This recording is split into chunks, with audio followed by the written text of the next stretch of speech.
I'm from Vermont. I was in a long-distance relationship with a girl from Florida and would often make road trips down to visit her. I don't really mind. I love road trips. I've driven across the United States and back, all on my own. There's just something about traveling the highways of the US by yourself that's just so freeing. To save money, I would sleep in my car. It's not so bad. It's basically camping in a metal tent. Makes you feel like you're really roughing it. I just recline the seat back, keep the key in the ignition just in case, and doze off. No, I don't put anything up to block the windows for privacy. Maybe I should have. The trip down south is a comfortable 2-day drive. My stop would usually be somewhere along the Virginia-North Carolina border. So for my previous trip, that's exactly where I stopped that night. Rest stops were often less trafficked and thus quieter than truck stops. Normally, I would have stopped at a Love's, but I was so tired that I settled for the first rest stop I saw. It was oddly vacant that night, with only a couple of lone cars sitting forlorn under the amber street lamps. Most likely travelers with the same idea as myself. I pulled into a parking spot away from the others, under the shadow of a tree and far from the street lamps. I figured I would have more privacy there as opposed to being bathed in light. So, I did my usual thing, locked my doors, opened the window just a hair for ventilation, kept my key in, reclined the seat, and went to sleep. I was never interrupted on any of these car camping nights, so I never suspected anything on this one. Then a sharp tap woke me up. At first I thought I had heard it in my dream. I opened my eyes, a bit confused. Since I was leaned back, I was facing the ceiling and couldn't see anything. I heard another tap, like a tiny object hitting a hard surface. It came in an irregular rhythm. Was it raining? Was water dripping onto my windshield? I was under a tree. Maybe something fell from the branches. Maybe a squirrel or a bird dropped something. What if a squirrel was climbing around my car? Or what if it wasn't an animal? The thought occurred to me that it might very well be a person poking around outside. What did they want? Were the doors locked? Yes, the keys were in the ignition. I could leave in an instant. Still, I lay there, completely still, pretending to be asleep, pretending I hadn't heard anything, hoping whoever it was, they would leave me alone. It was better to not find out. I was too afraid to find out. It was better to stay here in blissful ignorance. Still, the tapping continued. I had to do something. There was no way I was just going to stay there. I had to look. My heart was pounding. In that moment, it was deafeningly loud. Whoever was out there could probably hear it. I decided. I was going to look. I was going to raise my head up and see what was making the noise. So that's what I did. What met my eyes sent a jolt through my entire body. Every muscle fiber locked up in pure shock at what I saw. The faint glow of the street lamps cast just enough light for me to make out what I was looking at. There in the windshield, staring directly at me, was a face. Someone I presumed to be a woman was lying on my hood, her face pressed right up against my windshield. Her face was completely still, locked in a permanent grin. I froze in overwhelming terror. The eyes I stared into appeared to have rolled back, showing only the whites. The nose was turned up, pressed painfully into the glass, the lips stretched wide, revealing horrid rotten teeth. Even in the darkness, I could tell her skin was sickly pale, contrasting her long, filthy black hair. Whoever this was, she was clearly not in her right mind. I don't know how long I sat there, too afraid to move. Finally, I got a grip on myself and shot my hand to the ignition. It turned over, making, in that instant, the most beautiful sound I ever heard. For a split second, I was afraid I might be caught in a horror movie scenario, the one where the car won't crank as the killer approaches. I reversed as fast as I could, trying not to give this creeper time to try anything. In my panic, I remember activating the windshield wipers in a futile attempt to get her off. I thought, was I about to drive out of here with some wacko holding onto my hood? Thankfully, I didn't have to worry about that because as soon as I stopped, the woman leapt off, landing on all fours. Seeing my opportunity, I shifted into drive and gunned it, right as I saw her reaching for the driver's side door. With my foot on the gas, I sped out of the parking lot. Behind me, I heard her let out a piercing shriek like that of an animal. I looked in my rearview mirror, and for a split second, I thought I saw her chasing me, running on all fours, her black hair swinging wildly around her. I couldn't get a good look as I rounded a curve in the road leading out of the rest stop and merged with the highway. There, I picked up speed and drove through the night. I did not dare stop again until I saw the morning light. Ever since that night, I've made it a strict rule to never rest at isolated rest stops or any place that feels too empty. The memory of her, the face, the grin, the shriek, still haunts me.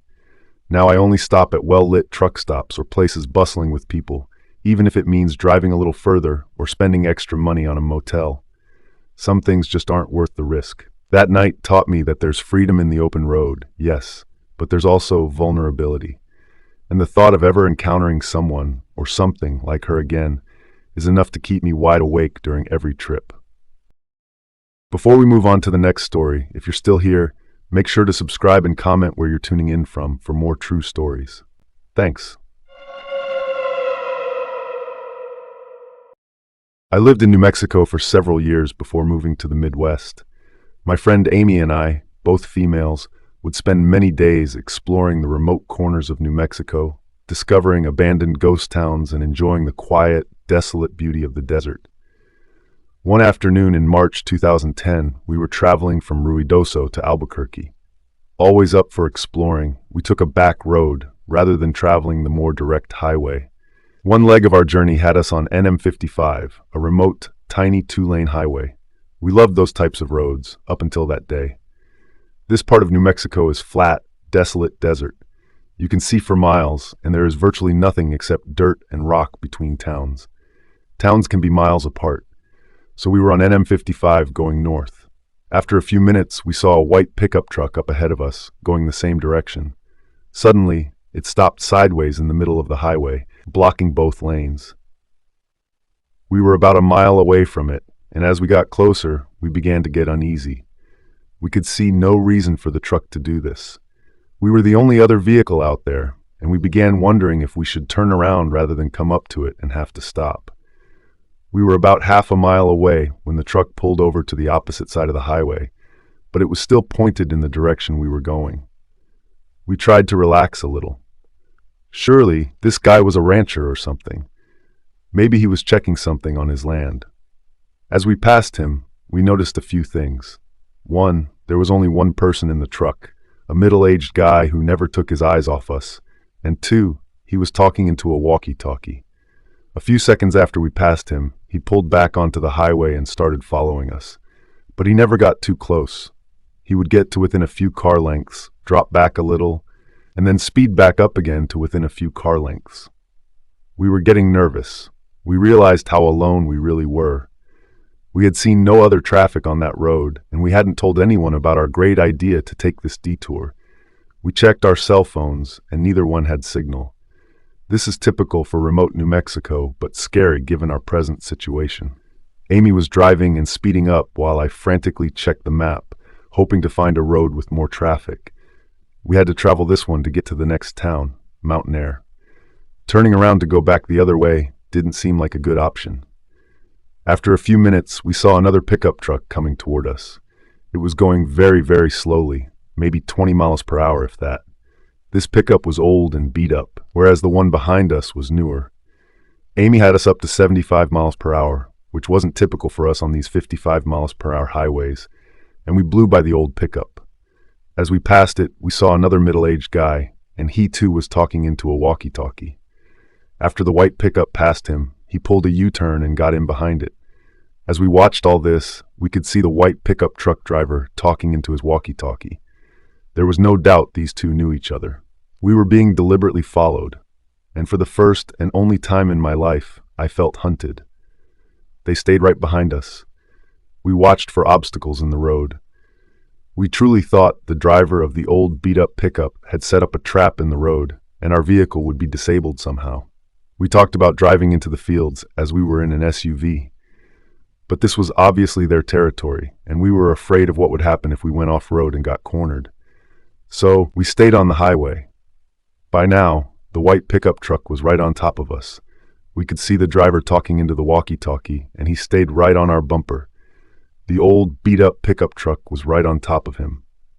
The three of us sped down the highway. The white pickup inched closer. His maneuvering and edging made it apparent that he was trying to bump us. I watched helplessly as he got to within inches of our back bumper. Amy floored it. We were passing 80 miles per hour, and edging up to 90 miles per hour. The road was flat and deserted, but any little thing going wrong would have been catastrophic. We absolutely were not going to slow down or stop if we could help it. The white pickup pulled into the opposite lane and started to gain speed. The only thing we could think of was that he wanted to pass us and get in front. If he got in front of us and his buddy was behind us, then we'd be boxed in and trapped. We looked frantically at the rocky desert on both sides. Our only option was to off-road it. Should we risk it? Could we speed through the desert and make it to safety in one piece? As we topped a small incline, we saw a sign that said Salinas Pueblo Missions National Monument, and it pointed toward a road on the left. Right at that moment, a blue pickup truck pulled out of that road and onto the highway in front of us. As we came up on the blue pickup, we saw the plates said U.S. Park Service. We looked at each other, then looked behind us. Both pickup trucks did U-turns and went the other way. We followed the blue pickup to Mountain Air and then made our way to Albuquerque. I don't know exactly what those guys' intentions were, but they weren't good. There is something seriously wrong out there. I notified the state police, and they said they would keep an eye on things. This area is very near Beelan, NM, which is where Tara Calico was abducted.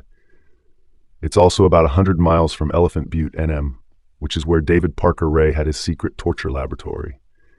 We didn't put all that together until later. Even though David Parker Ray had died by the time this happened to us, we do believe that there are others out there like him. Whoever abducted Tara has never been caught. Or maybe we came into meth lab territory. But since this happened on an actual highway rather than a backcountry road, I tend to discount the meth lab theory. Whatever's going on out there, it's not good.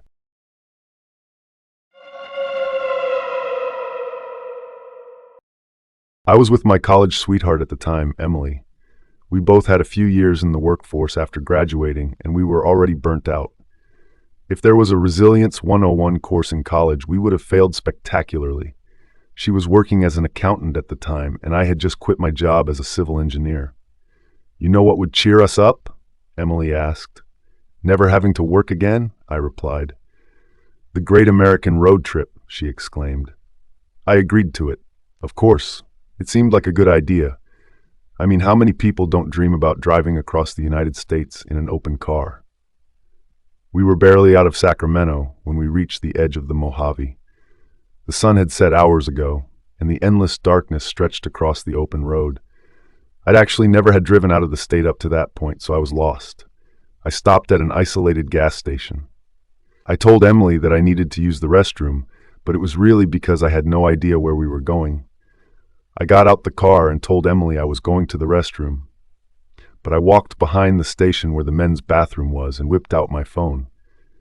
I couldn't let Emily know that I got us lost. I had no job. I couldn't let her know I was so hopeless that we were lost in this day and age. I looked down at the bars. Empty. There was no reception out there. We really were lost. I went inside to buy water, but really to ask for directions. There was only one person there, a balding middle-aged man reading one of the magazines of the stand.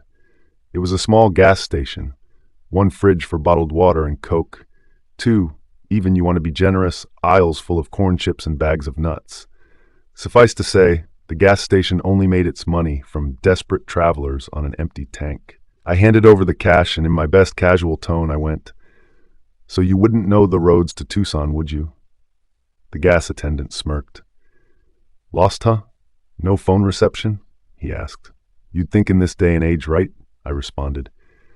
He smirked again. "Go about 50 miles straight ahead and take the right on the fork. You'll go down off the highway, but it's a shortcut to Tucson. Keep going straight from 20 miles and you'll join the highway again. Saves you 6 hours." He explained. "Thanks, mister," I said. I hopped back into the car and checked Emily's legs resting on the dashboard. Damn, I was a lucky bastard. "You got lost and asked for directions, didn't you?" Emily asked, seeing right through me. "I tried my phone first," I admitted. "I couldn't get reception either." "So where are we headed?" she inquired. 50 miles straight, and then right on the fork," I answered. "Ride on, cowboy," she teased. I have to admit, Emily was right making me go on this trip. With the wind blowing through our hair, the moonlit vistas on the horizon, it made me feel like we were carefree and back in college. We finally reached the fork. "Right?" Emily asked. "Right," I confirmed. We turned right, and the cactus-filled desert actually started to be filled with trees and shrubs. A few miles on, and there was tall grass on either side of the road. I guess cacti weren't the only things growing out here. A few more miles, and we turned a corner. It was just 60 yards ahead before I screeched to a stop.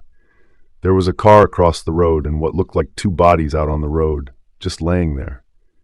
"I think they're dead," Emily said, covering her mouth in horror.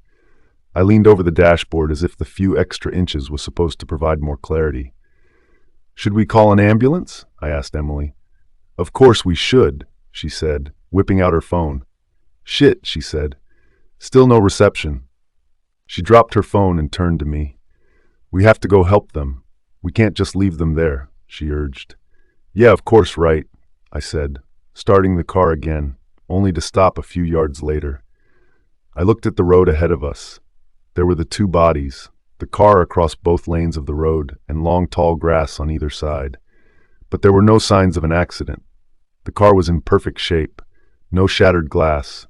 Even though we were 60 yards away, the bodies didn't look mangled or bloody. I just stared. "What are you doing?" "Drive! We have to help them," Emily said, almost hysterical. I just kept staring. I had the worst feeling. "Doesn't this seem strange to you?" I asked Emily. To this day, she has never given me as filthy a look as she did that day. "The only thing that is strange is that you're not driving," she shot back. "But how did they get there? Their car doesn't look damaged. It's almost like it's blocking the road. I'd have to partially go off the road to get around it," I pointed out. She was almost incredulous now. "Then don't drive around them. Help them," she insisted.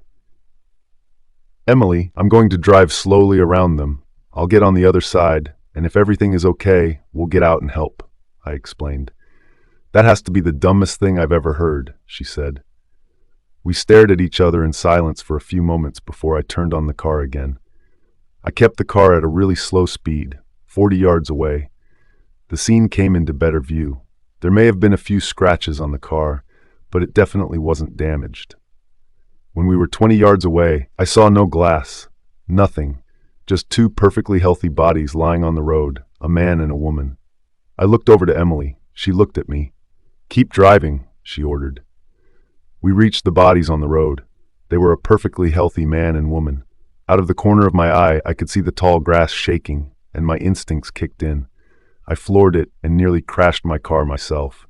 In a few seconds, I had reached the other side, and through the rearview mirror, I could see the man and woman lying on the road stand up. They looked right at us. In astonishment, I stopped the car. Emily and I were just stunned. The man yelled out, "Hey, come back here!" And that's when it became downright terrifying. There was one man who stepped out of the tall grass on the side of the road, then two women on the other side. Before we knew it, there was about 40 people on that road, around that car, all of whom had walked out of that tall grass. I sat there with a lump in my throat. I couldn't even begin to know what I just avoided. Why these people pretended to be dead, what these 40 or so people would have done to us if we stopped and got out of the car. Then they started taunting us, waving their arms at us. I was so disoriented that I drove off as fast as I could. I'm pretty sure I broke the land speed record. I was driving that fast. We got off that road and back onto the main highway. Emily and I didn't speak the entire time until we reached the first small town we could find. We told the sheriff and pleaded with him to stop those people, whoever they were. The sheriff shrugged his shoulders and checked it out, but found nothing. No people, no car. We filed a report with the FBI, but we haven't heard back. That road forever changed how I saw the back roads of America. What once felt adventurous now feels unsettling, a reminder of what we narrowly escaped that night. If you have any scary stories, you can send them to the Gmail address shown on the screen.